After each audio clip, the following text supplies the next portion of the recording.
And Parker stream every Monday through Thursday, 9 p.m. right here on the Radio Misfits podcast platform. The second of two streams that I do. One I do with James. This is not my stream. This is mine and James's stream. This is a partnership stream. This is Pugs and Parker. I do one alone. If you're interested, comes on every Monday through Friday at noon. It's called High Noon. What is it? Topics. Current events, rip and read style. The way they used to do it in the old days, you rip it off the telepress. You say, here's the story. I give you all the hot topics, the trends, the current events, headlines, whatever it is that's making buzz in the world. I'll give it to you. I'll run it down. I'll tell you why it's buzzing about. I'll tell you what I think, and then we move on. That's it. Without further ado, let's bring him in. Oh, look at the handsome Frankenstein himself, James Parker. That's me. Did you look at him? The handsome Frankenstein. The compliment just all rolled into one. Yeah, why not? I apologize for being a little bit late today. Actually, I'm not too late. It's 9:02. You're fine. One of these situations where I looked at the clock, James, and it was 48. And I was like, I got 12 minutes. I can do a lot of stuff in 12 minutes. And then I got wrapped up in my new YouTube obsession. And I looked at the clock again, and it was 59. I'm like, whoa, God, those 11 minutes flew by. Is it not cat videos? Is that what it is? Is it what? Cat videos. No, it's not cat videos. Remember, the last time I became wildly obsessed with YouTube was with the pedophile hunters. Remember, I started watching nothing but pedophile hunter videos. They are great. Hey, Mary Walter, look at that. They are great. Well, hi, Mary Walter. You know that name, don't you? It sounds familiar. I don't know. She's a radio people. Oh, welcome in. So, so the pedophile videos, love them. Who knew that there were so many pedophiles at Walmarts, right? I mean, I spent weeks going everywhere. Yeah, the pedophiles are just amongst us. They're like ninjas. They're probably in every room. Do you know what just like trans people, right? They're everywhere. Yeah, they're taking over. Oh, by the way, I had a trans person. I make note, right? Because I've been very above board on this. All the trans talk, trans, we're worried about trans. And I'm like, I'm not seeing trans people. Why is everybody, I'm not seeing it. It sounds like they're everywhere. Had a trans person at the Kroger the other day. What you mean that's as close as you got? You were in the same grocery store as one? No, they were working there, and I had an interaction with them. It was a fine. It was actually a better. I do self-checkout. As we've talked about many times on this show, I believe that sometimes if I want to steal something, I appreciate that they're giving me the opportunity. Skill, yeah. But no matter, how good I get at the self-checkout, and I'm quite good, there is always that situation where it goes, please wait and someone will come and help you. Because I don't know, the machine is like, and I get so upset. I try to get through a whole thing without having one, but every time I get a please wait. And, then someone who works at the grocery store has to come over. Ostensibly you would think that they're there because, the machine has detected there's an irregularity. Somebody might be stealing. Maybe they ought to check. Hey, never check. They walk up, they pull out their card, they swipe their card, then they go, boop, boop, boop, boop, boop, you're fine. And then they walk away. And on Saturday, it was a trans dude. It was. Whoa, look out. Yeah, I don't know.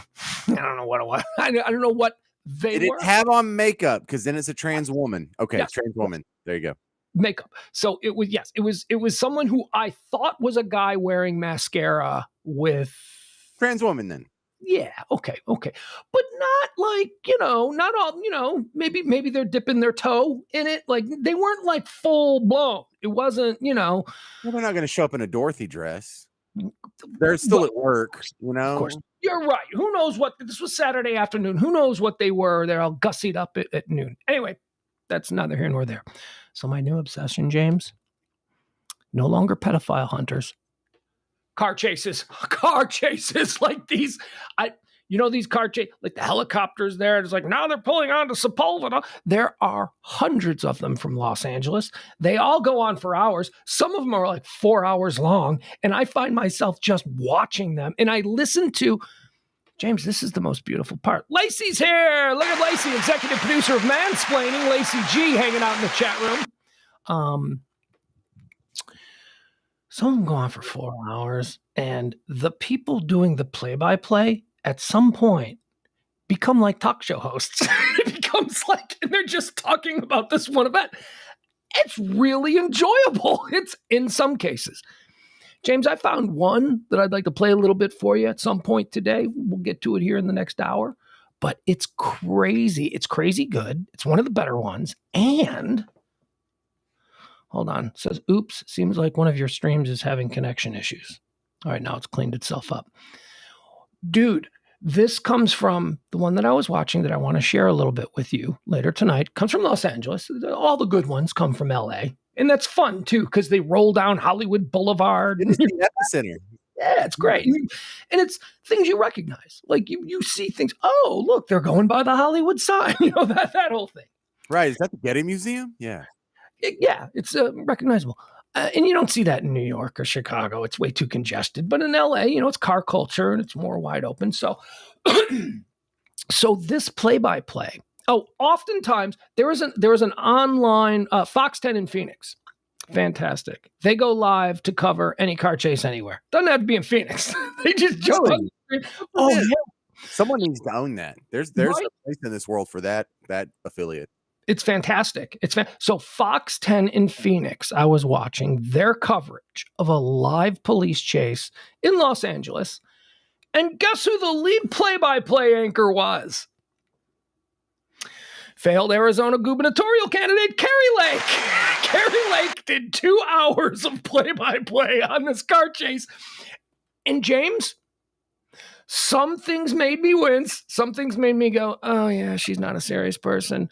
But on the whole, she was very good at it. She was very good. She had some funny observations. She had some things that I went, look at me agreeing with Kari Lake.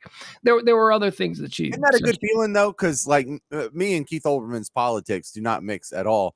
But damn, if he ain't a good sports broadcaster, like, him summing up what happened, today in the National League. It's amazing. It's totally enjoyable. He's a smart guy. So at some point tonight, please, maybe we share the last 15 minutes and we watch a little of this car chase and we listen to some of the better. I've timed it all out so I know exactly where we can go for some of the better Kari Lake observations during this car chase. Well, that sounds like something lighthearted we would need after we talk about my weekend. Yeah, I want to get into that. You had your memorial for Rebecca. Rebecca, who was a regular on the Speaking of Trans, Rebecca was a trans woman. Right. So Rebecca was attempting to make the transition. And while your closest interaction was a Kroger employee, I had to go clean out a trans person's apartment. Oh my! Because I was the closest person to them. Or her, when she passed. And for people, I'm going to let you have the floor, and I want to talk to you about all of this. But just for people who don't know, Rebecca was a person that we had on the show from time to time. Rebecca is the new name of John Osterland, who was a very talented talk show host who James worked with for a number of years. John Osterland transitioned into Rebecca, and we had Rebecca on the show quite a bit. And, I guess they both did. I guess John and Rebecca both passed away. It's one person. Look, in totality, we can call her John Osterland because that's what almost everyone knows her as. There's only 1% of her entire life that knew her as Becky. And, I don't know. Do you want to go down this road now? Because once we do, it's just going to be sad until you do the car chase again. Do you have anything else that you want to do before that? You want to talk about the Cowboy game or something before this? Because I'm not going to bring everybody down. It's a bummer. I got something really quick that I want to bring back that we talked about from the the noon show, and it has to do with last night's Cowboy game. By the way, how you feeling about that? Horrible! Oh my God, no, Jesus Christ! Well, first off, I've never seen a football game in my entire life at any level, Pee-wee, junior high, high school, college, pros, XFL, Canadian, six-man football. I have not seen a game start with 5 touchdowns and no one gets an extra point of any variety. That was crazy. So not a dink extra point. And when Ding Dongs, when the Buccaneers went for the 2-point conversion, they didn't get that. I'm like, we have now had 5 freaking touchdowns and no one's put a point up after it. I felt really bad for Mar. I felt because it was obvious after the third time that this wasn't him being incapable of hitting field goals. He's a professional. He's been very good all season. This was something else mental going on. Yes, this was the yips, as they call it. And once you get the yip, I mean, famously, I don't know if you're old enough to remember, the yips typically have revealed themselves in professional baseball with guys no longer being able to throw to first base, guys no longer being able to hit the home plate. Famously, Chuck Knobloch of the Minnesota Twins almost killed his career, suffered from the yips. Steve Sachs in 1983, Steve Sachs won the Rookie of the Year. In 1984, he made 30 errors throwing to first base from second base. He was Rookie of the Year before. So these things happen, and we saw it happen to a football player yesterday. Well, see, this is one of the few things I learned from watching golf. I played golf for a couple years because my dad played when I was growing up, and I sucked and I never got any better, and I never came back to it as an adult. But I have been forced to watch a lot of it, for purposes of talk radio. And I have a lot of friends who are golf fans too, and we go to golf tournaments sometimes when we're in New Orleans or whatnot. So I've watched a lot of golf. And one thing I was amazed about is how, unlike any other sport, golf would have these guys who are ranked like, 20th, then they get up to 18th and 14th and then 13th, and then they're about to crack the top 10, and then they'd stop making the cut at tournaments and they just go away, like boom, never to be seen again. And Osterlin was pointing out to me, he just started naming out all these guys who are getting up there, maybe won a couple of majors, maybe even won like one of the 4 majors, and has never been heard from again. Just lost it. Just absolutely lost. Can't keep it on the fairway. Can't make a crucial putt, and it's all in their head. And golf exposes that yip thing, and that's what I was thinking when I saw Brett Maher 4 in a. I couldn't miss 4 extra points in a row. I think I might have been able to make one of those. I mean, I used to be able to kick a little bit in high school. I could make a 20-yard field goal. I don't know. Seems like maybe I put it all into it. Here's the question: Is he out of it? Is this? Yeah, he's fine. The yips started in the previous game when he missed that other extra point, because Home missed 5 extra points in a row. So this is not an intra-game yip. This is an inter-game yip, and we don't know if it's over. You should be very concerned when you put it that way, because this is a bad time to have a kicker with the yips. It's a bad time in the season. Worse. I don't know. Jeff Ballard, felt bad. Literally the one thing he gets paid to do. Yeah, I felt bad, dude, because I'm a good human being. And on some level, he's just a dude going through some shit on national TV. If you can't work up just a touch of empathy for that, I mean, come on, man. It's like I try to explain to people, it's like when you're at work and, you're in your office hacking away and your computer messes up, it's kind of inconvenient, but no one knows. But if my computer messes up, about 38,000 people in the New Orleans metro area know that I'm screwing up right now. Well, Brett Maher is like times 1,000 for that. He just had the yips in front of 38 million people. You can be livid with him. But you can also have some compassion for what the guy is going through. I mean, come on. Okay, but that's not what I wanted to talk about. But okay, I think the best meme. The best meme that I saw yesterday about it, it's pretty funny.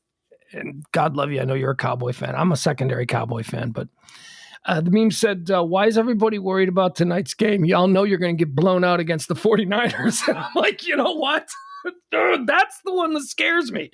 This game coming up at Levi Stadium against the 49ers, who look unbelievably good. They look really good. And you're right. The Cowboys looked great. But they were also playing the worst team in the playoffs. They were playing a sub 500 team who won a division where nobody in their division was over 500. San Francisco ain't going to be that. So it was a nice warm-up game. It was a good way to dip your toe in the playoff pool and get ready for real competition. Well, I like to say, am I scared of San Francisco? Because the comparison is, who would I rather play? Because who's left? The Eagles and the Giants. And then it dawns on me that, oh my God, the 3 NFC East teams that made the playoffs are still in it. All 3 of them. There's as many could possibly be in the Final Four here. And when I look at that roster, it's not that I'm scared of the Eagles or scared of the Giants, but I think I'd really rather play San Francisco at this point. Brian Purdy is on a hell of a streak, but Brock. I'm sorry, you're Brian right. Purdy was our boss at CBS. He was. Remember that until you said it. Yeah. Brian Purdy was our boss at CBS. Brock Purdy. Yeah. A different guy, though, right? Can I confirm that? Different guy. As best He's as on a hell of a streak, but who the hell is he? We're not talking about Aaron Rodgers here. We're not talking about someone who's done anything. He can fall off at any second. He's the guy I'm least worried about. I'm more scared of Jalen Hurts. No, you need to be afraid of Brock Purdy playing that Kyle Shanahan system with those freaking weapons that he's got. It very well may be that Kyle Shanahan has created a plug and play system where a quarterback who can just memorize his system and understand his system can thrive in it. Now, San Francisco, it was plug and play because it wasn't plug and play with Nick Mullins. It wasn't plug and play with Trey Lance, but Trey Lance is a different situation. Jimmy Garoppolo operated it well, but this kid, Brock Purdy, is operating the system better than Jimmy Garoppolo ever did, and Jimmy Garoppolo got his team to the championship game last year. This dude is outperforming Jimmy Garoppolo statistically. James, it's crazy. It's like, well, it's a good thing Garoppolo got hurt. And here's the other thing I'll say about Brock Purdy. It just proves how little the experts who yell at you on ESPN every day and tell you this is a can't-miss quarterback and this is a first-round guy. The greatest quarterback of all time was what? A sixth rounder? A sixth-round afterthought? Tom Brady was not supposed to be a starting quarterback. They thought, you can hold a clipboard for 10 years. That's what the experts said. So, the experts have an impossible job. Like we like to pick on meteorologists, but you try and predict the weather and get it right all the time. You're never going to do it. And so these guys that slip through the cracks did they happen more than they get it right? Yes. Yes. Yes. Look around the NFL right now. Where was Russell Wilson drafted? Now, granted, this isn't the best year. Russell Wilson wasn't a top 5 first-round pick. Tom Brady wasn't a top 5 first-round pick. Jalen Hurts was a second-round pick. Dak Prescott was an afterthought pick. Dak Prescott wasn't one of the guys that was supposed to be any good. I mean, they get it wrong a lot, man. I mean, yeah, and so we've had this argument before, and we've gone and we've looked up. I think you and I have probably done this live on the air. Look up like who got drafted 6 years ago and how many of them from the first round are still in there. And it is a shocking number of failures. It is a shocking lack of success, really, is what it is. And I remember this has come up. I swear to God, I think we've done this before, but I know I've done it on radio like 10 times, where I think having the top draft pick is a liability, because when you look at the likelihood of the top 5 picks, especially the number 1 pick, panning out versus the premium that you pay for him versus a 6th-round pick, or even getting the 20th pick in the first round, that you pay so much less for that guy, and the likelihood of him working out is actually better than the price difference, if that makes sense. It does kind of. However, I will tell you that as someone whose team has the first overall pick, we couldn't be happier, and we are in a position, the Chicago Bears. Amber Alert, child abduction, Midland, Texas, gray 2022 Dodge Ram, 3500 license plate SDD9435. Victim is 11-month-old white female, Darla Steve, who was last seen wearing unknown clothing. Suspect is 29-year-old white. It's always the father, isn't it? All right, that's all I got. It's not a kidnapping, so move on. I kind of, I don't want to go there. I don't want to go there, but I kind of, as a dad, anyway, where was I? So like my Bears have the first pick and there's no pressure on us at all. As a matter of fact, we are open for business because we don't need a quarterback. And typically when you got the first pick, you take a quarterback. So what does that mean for us? We're open for business. Who needs a quarterback? Who wants to trade up for the first pick? We'll take all your picks for the next 5 years. Come on. I wish I could remember the author, but I think I saw it on Reason.com, Reason Magazine. And they were making the case that because the Cleveland Browns keep getting the first overall pick over and over, and just the slight odds that first pick, the risk is higher than the cost that you pay, is part of the reason they have not only been at the cellar but stayed in the cellar. And I think and you don't see that happen as much in the NBA because they have the lottery system. The worst team doesn't necessarily get saddled with the NBA is first. also different, whereas the NBA is basically only the first round. There are only 2 rounds in the NBA draft. In the first round, and almost, if you miss in the first round, like the first round NBA draft picks, if they don't pan out to be the end all be all, and we've seen that, they're at least serviceable, because there are so many basketball players and there's only so many NBA teams and there's really only 2 rounds. So you're really only picking the best of the best. Yeah, you're really just picking like the top 60 guys. Let me read this. This is the Amber Alert. I got cut off and I felt maybe I should read the whole thing. Child abduction in Midland, Texas. They're looking for a gray 2022 Dodge Ram, license plate SDD9435. Texas plate. Victim is 11-month-old white female Darla Steve, who was last seen wearing unknown clothing. Suspect is 29-year-old white male Zach Smith, who was last seen wearing unknown clothing. Okay, so there we have it. I don't know if Zach Smith's her dad. I'm guessing possibly. What was her last name? Her name was Darla Steve, but that just means that they weren't married, and the baby was born. And hey, I dated a girl who was abducted by her father, and they were on the run for like 9 months, and they were living in hotels and all of these kinds of things. And there was a big SWAT team takedown of her father. And while you were dating? No, James, she was in her 30s when I was dating her, James. Thank you very much. This occurred when she was like 7 years old, but harrowing story. Oh, that's awful. But again, it was her dad, and she wasn't in any danger. She was like, I wasn't in any danger. I'm still close with my dad. It was just a thing that happened.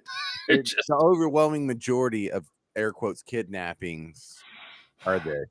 Right. Well, we like to imagine that all of these situations are a girl playing in her front yard and creepy clown in the white van pulls up and snatches her, right? That's terrible. Yeah, Parker comes by in his free candy van, But a lot of the times it's just dad who's fed up with mom, and I'm not saying that is 100% safe either, but it's not always as gruesome. And let's keep our fingers crossed that this one isn't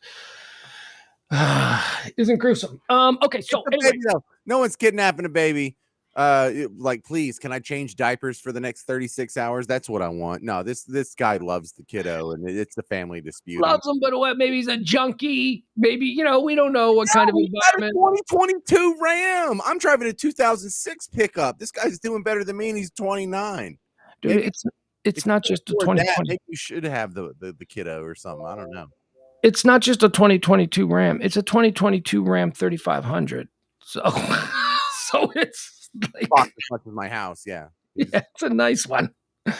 All right. Well, I don't know why he hasn't legitimized his daughter with his last name, if in fact he is the father, but we'll move on. Speaking of fathers and a father's love, I wanted to show you this. This was from last night's game.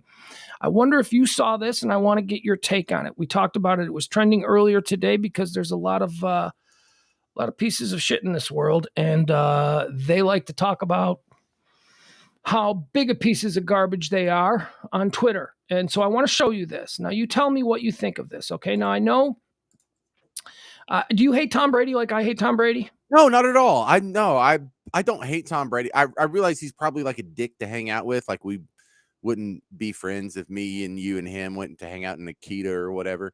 But overall, I don't think he's a bad guy. I think he has a good heart and good intentions. Yeah, I don't know. He's the GOAT. He's always struck me as a bit of a toolbox. But whatever. I mean, Michael Jordan's probably a dick too. Oh, Michael Jordan is absolutely a dick. No question about that. You know what? You're allowed to be a dick.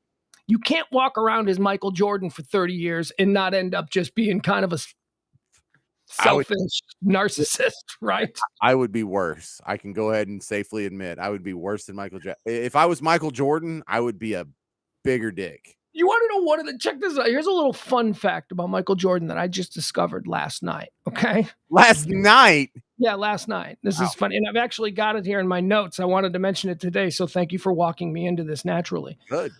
Michael Jordan is such a GOAT. And I discovered this when I was thinking about Tom Brady being the GOAT of quarterbacks, which is, I don't know, but whatever. Okay, sure. We'll go. I'm willing to sign off on it. I'm willing to sign, begrudgingly, I'm willing to sign off on it. I have some issues, but whatever. Tom Brady, you're right. Hardware, trophies, rings, all that stuff. But Michael Jordan is such a GOAT that, did you know that when Michael Jordan retired, the Miami Heat retired the number 23? Nobody on the Miami Heat will ever wear number 23. Michael Jordan never played for the Heat. They did it in honor of him, that he was so good that the Miami Heat said, we are going to raise a 23 Jordan jersey to the rafters. Weird. We're going to right. It is weird. It is weird. But that is some top shelf GOAT level shit. When other teams start retiring your uniform number because, all right, so here's the Tom Brady thing. Tom Brady was criticized for this. And I want to know what your thoughts are on it. I'm just going to let it play, and then you tell me if you have any feelings about this. Okay, hold on. Where is it? I don't need that. Excuse me. All right, so here he is walking off the field for what might be the last time, shitting the bed in a way that I don't think I've ever seen Tom Brady do before. He was awful. He was just, ugh. So here it is. Watch what happens.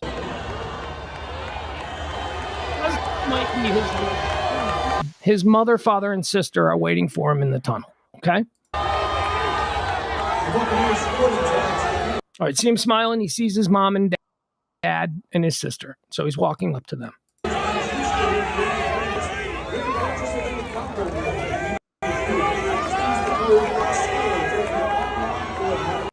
Okay.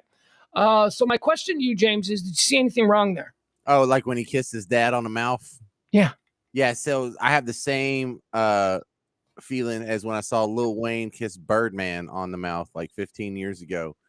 It's like, these guys are so alpha male, masculine, and they're not even related. Okay, so that's why it's not like Birdman. This is a father and a son showing love. I have the same reaction though. It's like, y'all are more affectionate than I am. Like when I went to Mexico and hung out with my wife's family, and they're down in the Yucatan Peninsula. Mm-hmm. Whenever like the ladies show up and we're at sort of the family dinner where there's like 14 people sat at a table, these poor ladies had to go around and kiss everybody on the cheek. Like everybody got a kiss on the cheek. And it was almost like, when I don't want that. I don't either. Like people are more affectionate than I am in some cases. And I don't know. Because I immediately think, do I want to kiss my dad like that? F no. And when I'm an old dude, when I'm 70 and my 45-year-old son comes up, I ain't kissing him on the mouth either. But for other people to do it, fine. It's kind of like gay or European. I don't know. It's just not me. Okay. Yeah, that's what I thought you'd say. You are broken. Okay, let's talk about you're wrong. You're absolutely wrong. That was beautiful. And for all the things that I hate about Tom Brady, when I saw that, I went, man, that's freaking great. That is great. He doesn't give an F about what you think. This guy, what are you gay? Yeah, Tom Brady, that's it. That's what it is. Tom Brady likes kissing his dad because it's sexual for him. No, it's not a gay thing. No, it's a father and a son showing their love and not being concerned. Look, you and I are polar opposites on this. When my son is 45, well, that's not going to happen for me because I'll be like 90 something. But when my son is 30, okay, yes, I'm going to embarrass him. I'm going to hug on him. And I told the story today at noon. I kiss my kid all the time. Now, I don't kiss him on the lips. But that's not because I won't kiss him on. It's just that's never where I kiss him. But like I kiss the top of his head all the time. If he's standing behind me, I'll give him a kiss, like on the cheek or something, and he kisses me. That's the important thing. My 13-year-old little too cool for the room is still totally fine with giving his dad a hug and a kiss on the cheek and saying I love you every day when I drop him, or every week when I drop him off. Just did it again yesterday before he gets out of the car. Big hug, long hug, have a good week, kiss on the cheek. He kisses me on the cheek. I love you, Dad. Door closes, he goes inside. I don't ever want that to end. And to see Tom Brady giving his father that kind of affection and not being afraid of what the world says about his masculinity or whether or not, I think it's beautiful. I really thought. And if you thought that was an attack on his masculinity, No, people were though, because you know how Twitter is, and I didn't think it was from you. You're just cold and broken inside, but an otherwise very lovely person. So I don't think that you're a bad person. You're just a little bit less. Are you a hugger? I don't know that you to be much of a hugger. Oh my God, I'm totally a hugger. Look, I've got 4 kiddos, and we hug and love on each other all the time, constantly. I have a beautiful redhead wife, and we hug and love on each other constantly all the time. But I don't kiss my dad on the mouth. But when you were little, did your father kiss you when you were young? Because that's just some families just don't do that, and it's just not. I was like 13, and then I don't want to say like kiss becomes all sexual, but there's sort of that sort of European thing where the people meet each other like cheeks, and I've never been that cosmopolitan or sophisticated, I'm just some grunt from the middle of nowhere, and a hug's fine, or I can do like the thing where like we shake hands and then I pull in and do the one arm hug, that's what I do for dudes. I don't want to kiss strangers. So the whole European thing, I don't want to do that. That's not something I want. I don't want strangers coming up to kiss me. Butt heads in Mexico kept doing that, like because I'm when I go to Mexico, I'm not hanging out in the mud huts with the Indians. My wife's family is like upper middle class, and it seems like the further you get up that chain, the more these people are just like each other on the mouth, and it's like, man, I don't even know y'all. Like, I'm not even from here. I'm not kissing anybody. I don't know what's going on. Some guy's gonna come out with a machete and hey, that's my wife or mi esposa or whatever. Jeff Ballard says, my son gives me big slobbery open mouth kisses on the lips, but then again, he's 16 months old. Well, that's 16 months old. You put a 16-month-old in front of me and I don't care who it is. It could be a homeless person's 16-month-old kid. I'm going to kiss all over his little baby head because I love the smell of baby. I mean, that's just, I don't care how skanky that baby is. I'm going to kiss on that baby. All right. But Tom Brady's from California. So culturally speaking, I don't think it's wildly out of bounds. There's nothing controversial about it. He's from Northern California. California ain't like Texas, where Texas is all Texas. It doesn't matter where in Texas you're from. Texas is the same. Tom Brady is from Northern California. That's not, you're painting him like some Southern California. No, he's from he's from like the rich Northern California part. Maybe it's culturally different enough that they kiss their dads on the mouth and I don't. All right. Well, I will always kiss my dad. My grandfather, we used to kiss my grandfather. He died when I was 27 years old. I don't have any issue with it. But Jeff, okay, I'm going to take this in a very weird place. So let's separate ourselves from the innocent conversation about, a father's love. Al, he's not Mormon. He's not Mormon. Tom Brady's not Mormon. Yeah. Because I thought about this when Jeff just said, my son gives me slobbery open mouth kisses. So I read that and I immediately thought to myself, obviously kissing your child isn't illegal. Is tongue kissing your child illegal? I mean, is that illegal? Like, I know it's wrong and it's highly inappropriate and it's a sexual, for me, I'd make a distinction between types of kisses and that would be an erotic sexual kiss. Haven't we already done the incest episode? No, but is that illegal? Is it illegal? Could you go to jail if in public you tongue kiss? All right, I don't even want to go there. I just ran. See, Jeff took me down this road. Jeff got me into this weird way of, I'm not looking for permission. I'm just wondering if that is technically illegal. Having sex with your daughter, incest, as you brought up, is illegal. Of course, that's illegal. It is illegal, right? I mean, it's not just like what you brought up incest. I'm saying I brought it up. I didn't bring brought it it up. I brought up Lil Wayne and Birdman, who are not related whatsoever. Jeff brought it up. No, Jeff, you made it weird. You made it weird. Jeff made it weird. You made it weird. Jeff, you're on timeout. I'm not going to mention any of your chats for the next 10 minutes. All right. Tell me about your weekend. Let's get into that. One of the worst weekends of my life. You haven't been through this yet, or I don't think you've been through this yet. And I'm not just talking to you. I'm talking to whoever else is watching. All you smart ass. I was going to say you do know that within the last 5 years, 3 of my closest friends died. I have been through it with very close friends. Well, the thing that's different about this is this close friend did not have a wife, a spouse, an ex-spouse, a significant other, a girlfriend. The only surviving family is one sister that lives in Connecticut, and she has a son that's 25. And as far as in New Orleans, where John passed away, Rebecca passed away, man, I moved the last year and I'm his best friend. And so our best friend that still lives there is this girl named Sunny. So the sister comes down, gets the ashes, seizes the bank accounts or whatever, and then has them cremated, takes the ashes back up to Connecticut, signs some paperwork, and she's done with the situation. So Sunny and I are tasked with going through the apartment, and that's what I've never done. I've never gone and cleaned out or, taken care of the domicile of someone who's passed away. That has never been my responsibility before. I have had people very close to me die, and they've always had someone closer than me to them. Yeah. And so I've never been anyone's alpha person. So this kind of all fell on me. Not that there was any burden to it, but everyone else was looking at me like, so what are you going to do about this, Parker? So we set up a memorial. There's no funeral to be had.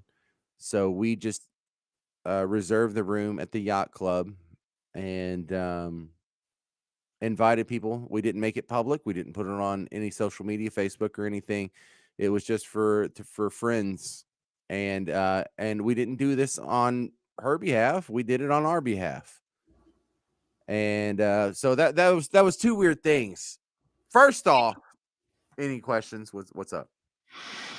No, you would be correct. I've never been anybody's in case of emergency friend, and there was nobody else. So no, that is a pretty unique experience that you went through. All right. So the thing that I was really dreading is it's about a 6.5-hour drive from where I live to where I need to be in New Orleans. And my dad was saying he was going to go, but he ended up backing out. You couldn't go. So I had to go there. I was really worried about this, just contemplating mortality for 6.5 hours from my doorstep to his doorstep. And man, it was bad. It's like just, I try not to just, I tried to distract myself, but at some point, this really weird thing happened is, you know what? I don't want to distract myself. And so I was listening to some podcasts. I was listening to History of Byzantium. I turned off the podcast. There was no radio. There was just road noise in my thoughts. And when was the last time you have ever done that for 2 hours? I think you'd be surprised. I sit in silence a lot, but yeah, that's a mood. That's a definite mood. Because you're going to to clean out one of your best friends. You're wrapping up his life. You're not just cleaning out his apartment. This is it. So when I get there, Sonny got there right before me. This is our mutual friend. And can I get a little dark? Can I just get really brutally honest right here? That's what streams are for. All right, so you've probably heard, whether it's in like a war movie like Platoon or some Wild West movie, or if someone dies or they get hanged or whatever, whenever it's quite often that they shit themselves. And that was the case for my friend. And, you know, it's not a big deal for me as far as, ooh, that's gross or that's icky or I can't touch it. Dude, I'm from a farm. I've dealt with just piles and piles of I've shoveled shit in It's August. the frailty of being a mortal, Yeah. being a mortal human being. That's, the humiliation of death. But being a dickhead like me prepares you for such situations where Sonny says, what do you want to do? And I'm like, if you're looking at me to clean this up, I would be happy to clean it up. However, I don't give a shit about how clean this apartment is. I don't give a shit about what are we not going to get the security deposit back? Why are you worried about anything, man? We're not cleaning shit. I didn't bring any Windex. I didn't bring any paper towels. Fine. That's fair. The people who rented the place to them. That's one of the things that they got to deal with. Who are you gonna bill? He's dead. Exactly. You're not. They got to clean it up. They want to rent it again. They want to turn it over for a profit. They kept the deposit, I'm sure. When someone dies like that, they can use his deposit to clean. You don't have to do that. You being there and getting the personal effects and all of those sorts of things, that was your job. Your job is not to be the cleaning crew that they hire when they try and flip his apartment. All right. So let me go ahead and spell out. My friend John Osterlin was an estate planning attorney's worst nightmare. He had no assets. He didn't own a home. He didn't even own a car. So there's no titles that have to be transferred. There's no paperwork that has to be signed. This guy died without a will, and it was still the most seamless, easiest, no frills project that you could possibly have in the passing of a life. So that was a great advantage. And the dude didn't even have like furniture that was worth selling. Like he had gotten some crap off Craigslist or whatever like 10 years ago, and he's already farted it up and never vacuumed it and had 8 cats run over it. So there's almost nothing worth selling. So me and Sonny, the only thing we really have to worry about is John Osterlin had a lot of really cool shit on his walls. He had there's this big blown up picture of him with Green Day when he was at WAAF, and he got all 3 of them to sign it. There's the Stone Temple Pilot or the Smashing Pumpkins gave him one of those, like Columbia Records gives you the plaque for when Melancholy and the Infinite Sadness goes platinum. And it says, thanks to John Osterlin from WAAF FM, for contributions in this album going platinum. He had one from like Godsmack and Alice in Chains, and there's a picture of him with Guns N' Roses, and Slash signed it, and he has a Ray Bork jersey from the old Bruins. Yeah, the old Boston Bruins Ray Bork jersey. He has a Emmett Smith jersey. He had Larry Bird. He said he got this at a charity auction like 30 years ago, and he doesn't even remember getting it. He was so effed up at the charity auction, but he got this framed jersey from Larry Bird's high school, Valley High, and there's a little square at the bottom from the court where they cut up Larry Bird's high school court whenever they demolished it. And so there's just a ton of really cool stuff like that on his wall. So nobody cares about this stuff but us. So what we did is me and Sonny called a couple of pieces that we wanted. There was 2 paintings that were made by listeners of the show that I got. We took the rest to the memorial that we had for him the next day, and we just gave it away. Nice. To the about 30 or 40 people that showed up. There was something almost for everyone. And we had about 4 pieces left, actually. But John was someone who had shit all over his wall. There must have been 30 pieces that we took. And about 20. Oh, sorry. That was a mistake. No, that's all right. About 25. Look, and it wasn't all like wall art. Like there was a signed Saints helmet from Alvin Kamara that went to Hiram Garza, who was a listener of the show and used to call in, and then he hooked me and John up on clothes. He used to work at Joseph A. Bank and then another clothier. And if we were in a pinch and we needed like a tux or a suit or something fixed, this was the guy who hooked us up, and he was a listener. So it was really cool that that's the guy that got the Alvin Kamara helmet, because it was just going to go in the trash otherwise. And it's not something we want to sell. You wouldn't have just taken it? You would have thrown that out? Put it on eBay. Well, look here, the stuff that didn't get taken, Sonny is going to sell it on Facebook Marketplace, and if she wants to keep the money, fine. No one cares. No one's even going to know the difference. But she helped clean out the apartment, and well, doesn't he have a sister? I mean, he does have a sister. So I would say like the only hurdle that you have morally with this whole thing is that you should probably let the sister know that, you know, you have this stuff, and she should be allowed. Yeah, she came down 2 weeks ago, and she was in town for about 6 days, and she already said, I want this Okay. out of the apartment. So all the artwork, we're rolling it up, we're putting it in a tube, and I'm the guy that's shipping it to her at my expense. If she reimburses me, good. If not, I'm just eating it because that was my He's your boy. friend. Yeah, right. I mean, yeah. Nah, that's no one's gonna have any problem with that. So how was the party? Did you guys get wasted and have fun and dance and sing the way I want everybody to do when I suddenly drop dead? I want a bash. I want everybody to get shit-faced drunk. It wasn't a bash where everyone got shit-faced drunk, but it was good. Like man, there was some people there that I hadn't seen. I just threw it out to about 40 people. Hey, we're doing this. And I knew some people weren't going to show up, and that's okay. Yeah. And then some people that I thought weren't going to show up did, and that was even better. There was a guy that does a morning show on an AM station in New Orleans, and we had been friends with him. We had participated in some of his events, like whenever he has like these little live panels or whatever, or like he got me to moderate a debate. So like we sort of worked adjacent with him before. But he was the guy that showed up and had no idea about the whole Becky thing.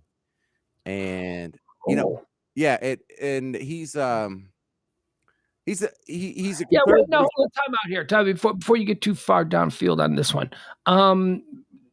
Were there many people like that? Because you know, John hadn't, or sorry, it don't matter. Becky did not care either way. No, she didn't. She didn't. We've been over that. I've asked her directly. We spoke about it on this very stream. But so you're right. So I probably shouldn't hang that on me. But so were there a lot of people who only learned through the news reports of John Osterland's passing that John was transitioning? I mean, were there, or was everybody there? Because you mentioned the one person. I'm wondering just how fans or listeners in general showed their reaction to that. Yeah. So of the people that were there, more than half of them already knew. Now, of those half of us knew mutually. Like Kat, his program director at Bayou, the classic rock station he was on between when I worked with him and his passing, like he just got let go from him last year. She knew, but he didn't know that she knew, and that it was never discussed. She knew because she knows some of the people that he worked with in Boston at WAAF and WBCN or CBN. Can I ask you a question? Is her name Kat St. Catherine? No, different Kat. Yeah. So she, you know, she's the programmer, the program director of the classic rock station where he was the morning show, and she knew from other people, but if he never brought it up to her and she never brought it up to him, then it was never discussed. And I don't think he knew that she knew. And you know what? If he doesn't want to bring it up, then that's his business, and we'll just go on pretending like she doesn't know. And you know, until he dies, and then you know, we all know. So back to the guy you were talking about who didn't know, who showed up, a listener, the yeah, well, he's an interesting case on his own. He's a guy who has not only had this morning show on a conservative talk station, it's AM only, and it's one of those like third, fourth tier like level stations, but case guy here in Dallas, right? Like a case guy. Yeah, that's a fair comparison, except K-Sky is owned by Salem, which is based out of somewhere else, and they have like a national chain. This is just an independent station. Salem's based out of Dallas. They are based out of Dallas, aren't they? Yeah. Is that where Phil lives? Mockingbird and John Carpenter. Oh, excuse me. Where we used to work. Right? Oh, not the same building, though, but yeah, they're right over there. It might be the same building. I actually don't know, but yeah, it's over there somewhere. Well, because that's where USA Radio is too. Oh, you know what? I could be wrong. Yeah, I might be thinking of USA Radio Network. I know one of them is over there. Anyway, please continue. But this is a independently owned station. But the cool thing about this morning, his name's Jeff Cruer. Somebody might have heard of him. He shows up on Fox News as a pundit on like the weekend, whatever show sometimes. But he does this live event like once every 2 months in New Orleans. It's called Politics with a Punch, where he rents out like some big bar or theater or whatever. Because he doesn't think modern political discourse is provocative and violent enough. Politics with a punch, as opposed to what? All the feather discourse we have with politics. Politics with the gentle massage. No, politics with his with a punch is cool because he gets everyone from all perspectives to come out, and 3 of them sit on one side and 3 of them sit on the other side, and they just talk about the news of the day, or the month or whatever. But it's really popular and it fills up wherever it goes. And so outside of New Orleans, he's nothing to nobody. And inside New Orleans, he's really not that big of a deal. But for the people who are really into talk radio or really into politics or really into sort of activism or governance or anything like that, you got to go to this guy's event because he has the mayor on, he has the attorney general on, he has the lieutenant governor on. Sometimes he has the governor on. Edwin Edwards has been on it. Bobby Jindal. Right, so he's got legit guests. He doesn't have like QAnon spokespeople. So he's got like legit people with jobs. The mayor of New Orleans will be on his panel. Yeah, okay, cool. So it's legit. Yeah, and it's really cool because I don't know of an equivalent of Dallas or Houston or anywhere else that I've been, but New Orleans has a few little oddities like that. They're really into live events. Well, here's why you don't know, because can you name me one local Dallas AM talk show host? I can't name one. They're all syndicated. Everybody that's on BAP, right? I mean, who do we have in Dallas? Well, I mean, like I guess Mark Davis. Mark Davis is the one. Mark Davis. That's it. There you go.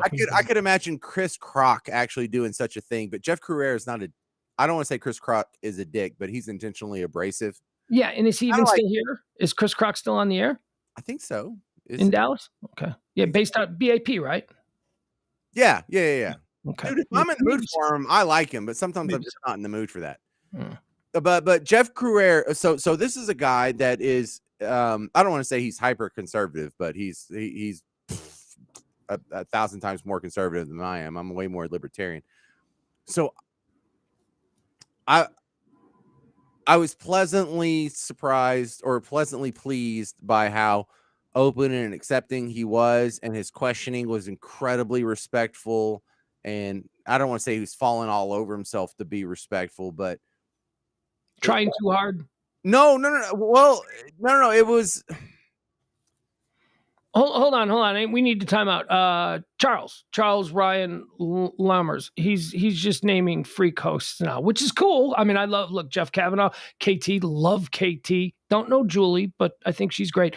We're talking, Charles, I said AM talk radio host. That's a totally different distinction that we were trying to make. But I could tell by the way Jeff was talking that the interpersonal relationships that me and Osterlin and Jeff had, because we've done some stuff. We have been on his panel. Both me and John have been regular guests on his panel. Where like the evening news anchor from the NBC affiliate called me Hitler on a panel. That's nice. Well done. It's great, man. This is like one of the highlights.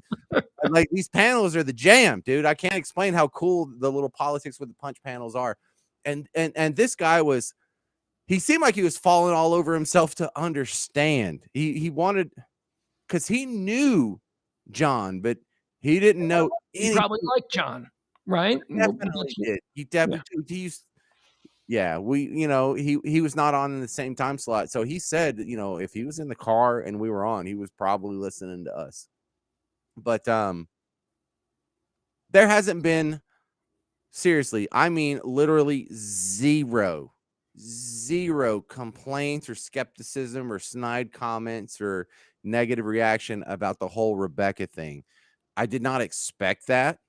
I thought it would be overwhelmingly positive, but not 100%. I figured there'd be one guy out there that was like, this guy too, or I didn't know he was crazy or that. I mean, there hasn't even been one snide comment, not one insult, not anything. And I'm a little surprised by that. That's fantastic because I have to be, I mean, I didn't say as much, but certainly knowing, the kind of radio that the list, right-wing conservative AM talk is a very volatile group of people. And, doesn't matter how much you loved John Osterland, that could the understanding, the knowledge that he lived this double life, that could be seen as a betrayal. And there is a very big sentimental connection between listener and host. You know that. You've experienced that. I've experienced that, where you find out that you really mean a lot to these people. And you're like, that's weird because it's one-sided, because I don't know you the way you know me. And, given the volatility, as I say, of the talk radio listening audience, I did have some concerns that there would be some people who were ugly, who just simply didn't know how to behave in this situation. So I'm actually impressed with humanity, because I have a very low opinion. I don't know if you know this, very low opinion of humanity for the most part. I underestimate people all the time. So that this was good. This was good to know that. Well, we're also in a as far as interpersonal relationships and a nice select group, but I mean, even on social media, I haven't seen somebody come and crap on it yet. I haven't either, and I've been lurking. I've been looking at some stuff, and I've been looking specifically for that stuff because I wanted to go to war. I like to argue with people, so I wanted to tell you I wanted to go to war with some people, and I haven't had an opportunity to. So, yeah, I'll fight for John, Rebecca, Becky, whatever. All right, so here's something else that this is important. This I've been talking about a lot of emotional stuff, but this is something I want you to remember beyond this show is when John and I got canceled in 2015. John decided. By the way, I want to point out, not for ratings, but go ahead. It's not because they didn't have listeners. It was because radio sucks. Continue. Oh yeah. No. Our day part just got syndicated. So yeah, I don't want to give people the impression that you guys failed, because you guys had a hot show, and it was just it was more economically beneficial to the radio station to not have to pay local people a full salary when they could just put something up syndicated, and screw the local listener. They don't need somebody local. Screw them. All right, so when we got syndicated out in 2015 at iHeart in New Orleans, John decided that, man, this whole Rebecca thing that I'm doing on the side, I sure would like to do this full time. So I'm just going to start the transition process, and I'm going to get a local filmmaker to document my transition. And we both thought this would be a really cool idea. This guy who's a conservative talk show host coming out of the closet in the biggest closet possible. And it would have been great. Yeah. So except we've talked to him about this very thing. He never seemed fully comfortable with it, to me, because I didn't understand why you guys didn't have a nationally syndicated show, considering the climate we're in, the kind of radio that you do. I mean, it was because you would think that, well, never mind, I'm sorry. But what I'm saying, I know exactly what you're saying, and you're absolutely right. And you and I are so right. It would have been huge, but if John doesn't want to come out, then John's not. We're not going to force anybody's hand in this. Mm-hmm. But John said at the time that this Rebecca thing is finally happening. And then when the job at Bayou came up, the job he got with Kat, I said, well, here's your chance. Why don't you present as Rebecca? And John said, well, they didn't call to ask Rebecca for a job interview. They called to ask. They didn't call to ask Rebecca. They called to ask John Osterland for a job interview. Then after he got the job, I'm like, why don't you come out as Rebecca? Well, they didn't give Rebecca a show. They gave John Osterland a show. I'm like, why don't you wait 6 months until you're established in the books and you already have sponsors and you would be untouchable? Well, because it's a great way to get buzz. I mean, if you've got a show that needs to get some traction, suddenly become a woman. I mean, even if it's just people going, he's faking it for attention, you're going to get the buzz that you need for your radio show. Then people suddenly they tune in because of it's a curiosity to them, and they learn, wow, I like this person, this John Osterl, or this person. I mean, Pratt. is But what we you're were hoping to absolutely do. right. You can't pressure him to do that. And like I said, in talking to her about it, it never seemed fully comfortable with the idea. And Okay. So the other negative thing that happened when John got the job at Bayou and continued presenting as John is this movie went away. All the footage we had shot back in 2015 and then a little bit in 2016, uh, it it it was left on the editing room floor for a while. So then when Rebecca revisits the idea this spring, and by this spring, I guess I mean 2022. Um, Rebecca got syndicated out in December of 2021 and was just collecting checks until the end of her contract. And you know what? I've got some money and I've got some free time. Let's pick this project back up and make it happen. So, with the checks that Rebecca was still getting from Odyssey in New Orleans, the project got finished in one form. The problem is there's a filmmaker that the guy that putting it together is a dude named Pedro, and he's worked on some projects that you'd probably be familiar with, but nothing huge. And the draft that Pedro puts together, Rebecca goes through and says, "Well, I don't like this part. I don't like this part. I don't like this part. I don't like this part." And look, Pedro knows what he's doing. So the finished product as it stood when Rebecca passes is gone. Pedro's going to go back. He's going to make the proper edits to tell the best story, whether or not it's flattering in the way that Rebecca wants. And we're probably going to put a new header and footer on it because this story has changed from John turning into Rebecca and trying to make this talk show career continue, which is a pretty fun story. Mm-hmm.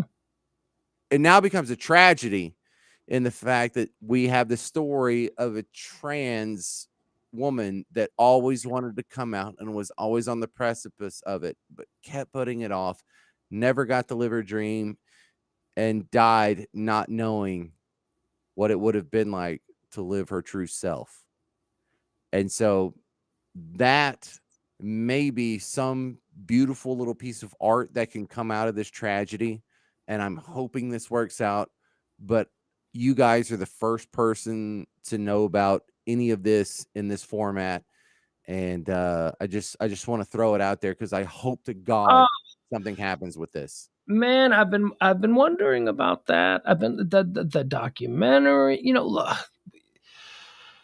it's got a third act, right? I mean, instead of having to wait to have the happy ending where he blows up and becomes, syndicated in 300 markets, you've got you've got a third act that you didn't want. Well, now it becomes the story of how tomorrow is not guaranteed and you need to live your best life now.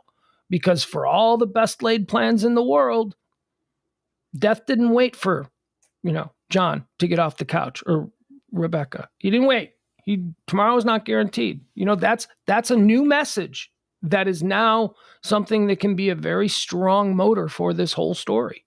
Well, there's that motivating factor, and not to take up too much time here, but there's the underlying tragedy that I haven't discussed here is just absolutely bone chilling. Like if you'd have told me this story when I was 20 to 25 years old, it would have freaked me out.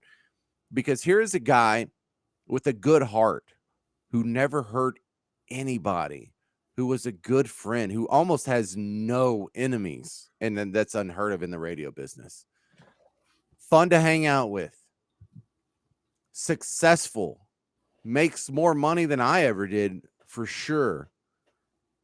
Is a hopeless romantic. You don't understand how precious this guy thought women were. And like, just as an example, there was this girl that was absolutely adorable that got hired on to do traffic reports and then got hired on as a part-timer to be a call screener on the show. And she was so pretty and young and beautiful and perfect. Rachel was so perfect that if she was ever talking to John through the glass, he would have to look away because everyone that looked at Rachel just fell in love with her, right? Like, this is what a tender-hearted, he would have been a great partner to somebody. Yeah. Always wanted to get married, always wanted to have kids, always wanted to be a dad, always wanted to break in a new outfield glove with his son, just play and catch in the backyard.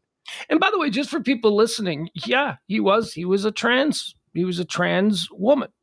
Uh, see, it's complicated.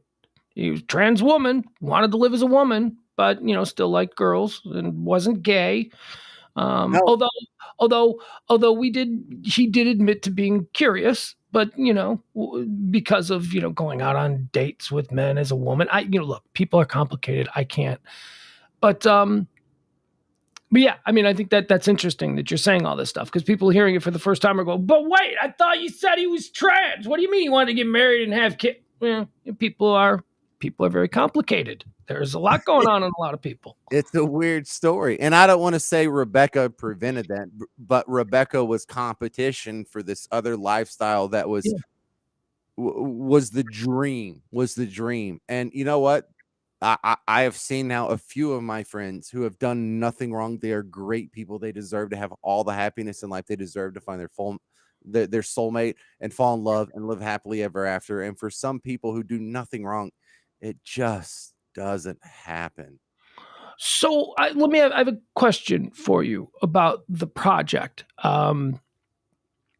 I, I'm not even sure if you're aware of this, but I started a branding agency in Chicago when I moved back to Chicago with my buddy Brian and David, and we took on a whole bunch of projects. Brian is a documentary filmmaker by trade. That's what he does. He makes documentaries. He also makes real movies. But one of the projects that we were working on was a documentary about the woman who founded the March for Life, which was the original 1974 after Roe versus Wade, the March for Life organization. Nellie, not Nellie, but Furtado. no, I can't think of her name, but she's fairly famous in the pro-life circles. And so we were paid to create a documentary on this woman. So anyway, I know a little bit about. I've worked on a number of documentaries when I was in Chicago, that being one of them. Who's writing this? Who's writing that? I mean, Pedro sounds like he's doing the cinematography, the filming, and the editing. But are you writing it? Because you have just told the story. You need to go back and keep this and listen to it and listen to the story that you just told because you just told the story of the documentary. So you need to write it. And documentaries do need to be written. There needs to be narration and guidance and all that stuff. I have a huge ego, but it does have its limits. I've seen some of the other work Pedro's done, and I'll defer to him. It's really all in this other guy's hands. And well, then you need to narrate it as his best friend. That needs to be your role in this. And honestly, your narration, you'll end up writing your own narration. So we're having that discussion right now. It started on Saturday at the memorial. It has to be you. If it's not you, it has to be you. Just the stuff that you just said, your voice has to be the narration over it. I don't know. Look, hey, I'm not involved, but I'm just saying it's the only one that makes sense. Well, look, we all try and rationalize things and have it make sense, or maybe we can pull some lessons from it. And that's what I spent a lot of time, thinking about, because when I was on the way there, I really gave myself 2 good hours of just solitude to just goddamn think for a second, right? Because when do you ever have that luxury? But after the memorial, after really just talking to all the friends that we all had in common and stuff, on the way home, I know this is probably going to horrify you, Pugs, but it was great. I was sort of uplifted, and I just dicked around on my phone for about 7 hours while I was driving down the highway, just farming memes and chatting with people, and instant messenger and whatever the heck else was going on. And I think I know what the lessons are. I think I know a couple things that I want to pass along that would make me feel better. How about that? I don't want to sound so, pretentious as here's some lessons for you other lesser human beings. But no, a couple things I've gleaned from this. Number one, keep up with your goddamn medication. Please, God, just read the pill bottle and do what it says. Like, this isn't a joke. When I go to his medicine cabinet and out of the 6 pill bottles that are in there, 4 of them are completely full. Somebody wasn't taking their medication. And it's one thing, it's like, because I gave him shit about it, and I probably should have given him more shit about it. But when he was alive, I used to say, listen, man, this isn't just like taking your pill. He's like, I feel okay. You could die. Take your meds. And you don't know better than the doctors who are keeping you alive. Okay, so that's one mission. Number two is, hey, man, just because you're a good person and you want to live happily ever after, and you think, if I do the right thing, my soulmate will just come into my life. No, you have to actively go seek it out. You have to do things that put you in the position to find the love of your life. If you're going to go find Guinevere, then goddamn it, you need to be Lancelot Link. You don't need to sit around watching ESPN, catching up on what the hell the Yankees did last night. You need to get out there and freaking present yourself. Well, if that's what you want. But look, I can tell you, I know a lot of dudes my age, 50 plus, who've been married, who've been through that. All they want to do for the next 30 years is sit around and watch ESPN. They don't want to go out in bars. They don't want to date girls anymore. And that's kind of where I am. We're talking about a person that I've now known for 14 years. Who had unfulfilled life expectations. Who constantly told me about how he was trying to find a girlfriend, but never really did anything about it. And it's not just going to happen. You have to make it happen. And that's one of the sad parts, is what a hopeless romantic he was, and he never found his soulmate. And just, it ain't guaranteed, man. And if you're going to sit on the couch and find it, it ain't going to happen. You're going to have to hustle a little bit if you want that to happen. And the third thing is, if you got something you want the world to know, just suck it up and tell them, and live with the consequences, because this is not the better alternative. This whole thing where you live a lie your entire life and everyone finds out after you're dead, this sucks, man. This isn't what you wanted. You wanted to be celebrated, and you wanted to be accepted, and that's not what this is. This is disappointing. And I understand. I understand why you're hiding. And I understand it's easy for me and Pugs to say. And I don't have to live with the consequences that you do. Mm-hmm. But this is worse. Just taking it to your grave might be worse. Think about that. All right. Well, there you go. You good? You got it all out? I mean, I don't mean like to be dismissive. You get it all out? I mean, it's heavy stuff, man. I'm sorry for your loss, and I'm certainly sorry to have lost Rebecca, who was a new friend of mine, not somebody certainly, but honestly, someone who I felt I've known for a very long time, because you and I have been very close over the years, and I've always heard the stories. I've always heard, you won't believe what Osterland did. This fucking guy, like every time your best friend pissed you off, I'd hear about it, or did something crazy. And by the way, friends are allowed to do that to each other. That's why you're friends, because your friends can hurt you and piss you off. Strangers can't really piss you off like that. Yeah. Well, no, he's one of us. It's the job, it's the lifestyle, it's the world view that makes you just want to be the class clown and crack people up via microphone. And whether it's Lacey or you or Schwartz or me or Kelly or Sybil, or he was one of that crew. He fits in perfectly, whether he's wearing a dress or not, whether he's wearing makeup or not, it doesn't matter. I like how you conveniently left Eric out. He's gone straight, man. He ain't one of us anymore. He's one of them. Could have been one of us, but he decided to be classy and get an education and all that. Eric Mark could have been miserable, but instead he pulled the ripcord and bailed out of this career right at the appropriate time. Timing is everything. All right. Hey, we're just about it. You want to save the car chase thing till another time and just leave it at this? I think we can leave it at this. I think you've done a very nice job paying tribute to your friend John. Rebecca. Did Rebecca have a lot? What was Rebecca's Pratt? Rebecca Pratt, right? That was the last name that she chose. Yeah, John Osterland, Rebecca. Let me ask you this: how will she be remembered on her tombstone, or was she? She was cremated, right? Yeah. No, there's no tombstone. The ashes are in Connecticut, and we don't have to worry about such complexities.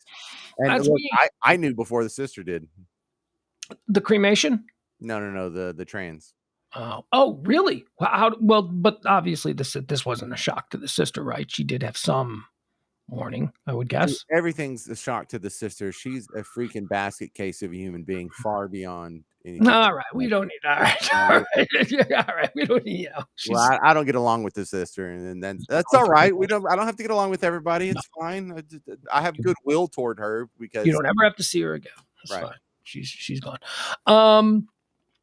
So what else? So what else am I questioning? That's what I want to. I want to be cremated. Just to get it out there on the record. Here's what I want. I want my plugs pulled, and I want to be cremated. I don't want they're like, well, we're gonna keep them plugged in. No, go ahead. I want one of my friends to wrap their ankle around the cord, and on their way out of the room, I want them to plug it. Yeah, I'm ready to die already.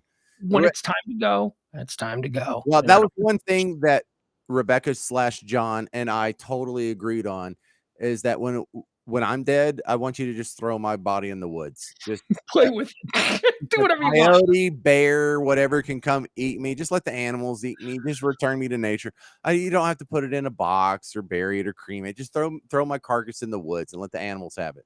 Do you want to hear what all right, listen to this. So I heard this crazy idea, and I kind of like it. So I mean, it sounds way too, I don't know. It would never happen for me, but there was a story, and it's a true story. They were buried, their body was buried, and then a pear tree was planted above where their body was, so that the pear tree's roots would grow into the body, and the body would be sucked up into the pear tree. And then apparently, like after the tree was started to produce fruit or whatever, I mean, I guess that would have to be like 5 years, right? I mean, I don't know how long it takes for a pear tree to grow. But all of the people who loved this person would once a year get together, pull a pear off the tree and eat it and say, Dave tastes good this year. I mean, it was like, and I just thought, man, that's cool. Talk about returning to nature. Hang on. I like what you're going, just with a slight like Parker alteration here. Yeah. Make it corn and then mash it up and distill it and have a shot of whiskey that's made from my decayed ass. How about that? That's not as poetic, but yes, okay. I can see how that might be more enjoyable. All right, we're done. We're out of show. There is no high noon show tomorrow. What's James want? Look what he just left. I was going to say, you can do the high noon show tomorrow if you want. I think maybe that's something that we can start doing. Although, no, never mind. He just left. He does this all the time. He doesn't give a crap. Tip the show if you can. We're on tips this month for the next few weeks. You want to drop a little something, you can help us out. You got Venmo there. You got PayPal. Don't do PayPal. Look. You're probably not going to do it anyway. But don't do PayPal. Venmo and Cash App if you want to help support the show. Be greatly appreciated. As I said, we're going back. Well, we are back. We've been back for a couple of weeks now. Back on the tip thing until probably a few weeks. We got some deals. Got big meeting tomorrow, so maybe that'll be good. There is no high noon show tomorrow. I'm sorry. We got a big meeting. Got to get all dressed up in a suit. Got to go talk to some people. I was going to talk to James about it, but James, James gets away really quick. James is like, I don't need this. So no high noon show tomorrow. I'm sorry. I warned you guys about it. I told you last week when I said, okay, programming notes. Here's the upcoming schedule. We will be back tomorrow at 9:00 for more of this. Oh, we're going to do play-by-play of a car chase. I got a great car chase that I want to talk about. I want us to listen to. I want us to watch it. It's crazy. What else do I have for you? 10:21. Wow, look at us giving you an extra show. Keep a good thought for James. He's came on the air and he talked about it, but he's definitely he's going through some things. You lose your best pal like that. So keep a good thought. Keep a good thought for John. Keep a good thought for Rebecca. Keep a good thought for yourselves. Most importantly, love you all. And I will see you tomorrow night at 9. And then high noons will be fine for the rest of the week. Like Thursday, Friday, we'll be doing the high noon show. All right. All of that stuff. You guys are the best. I appreciate you spending your late evening with me. And now I'm going to get out of here and I'm going to watch the last 4 episodes of the new season of Viking Valhalla. I don't know if I'll get all 4 episodes in tonight. And now I'm looking at, there's no chance I'm going to get all 4 episodes in tonight, but we can try. Bye, everybody. Appreciate you. See you tomorrow back here. More Pillow Talk with Pugs and Parker on the Radio Misfits podcast platform. Bye.